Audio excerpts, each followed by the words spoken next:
பாண்டிச்சேரியில் 9 வயசு சிறுமியை வந்து ரேப் அண்ட் மர்டர். அதில் கோர்ட் என்ன பனிஷ்மெண்ட் கொடுக்க நீங்க விரும்புறீங்க? தூக்கு தண்டனையா இல்லை ஆயுள் தண்டனையா? ஆயுள் தண்டனை. என்கவுண்டர் பண்ணிடலாம். தூக்கு தண்டனை கொடுக்கணும். ஓகே, தூக்கு தண்டனை கொடுத்துடலாங்கிறீங்க. சரி, இன்ஸ்டன்ட் ஜஸ்டிஸ். தூக்கு தண்டனை. தூக்கு தண்டனை மேபி ஷூட் அண்ட் சைட். தூக்கு தண்டனைங்கிறது ஒரு நிமிஷத்துல முடிஞ்சு பாருங்க. அவங்களாம் வந்து உடனே தூக்கு தண்டனை உடனே தான் போடணும்னா உயர்ந்தபட்ச தண்டனை தூக்கு தண்டனை தான் வழங்கணும். தூக்கு தண்டனை தான் அப்புறம் கொடுக்கணும். ஆயுள் தண்டனை இல்ல அவங்க என்ன கொடுத்தாலுமே நான் வந்துட்டு கண்டிப்பா தூக்கு தண்டனை கொடுக்கணும்னு நினைப்பேன். ஆயுள் தூக்கு தண்டனை பெட்டர். மக்கள்கிட்ட கொடுத்துட்டாலே போதும். அவங்களே அடிச்சு துடிக்க கொன்னாதான் எனக்கு என்ன பொறுத்த வரைக்கும் என்னோட மனசு வந்து சாந்தி அடையும். தூக்கு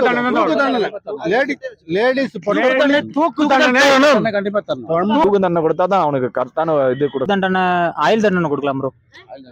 தூக்கு தண்டனை தான், அதுல டவுட்டே இல்லை. அவங்களெல்லாம் உயிரோட விடுறதே ரொம்ப தப்பு.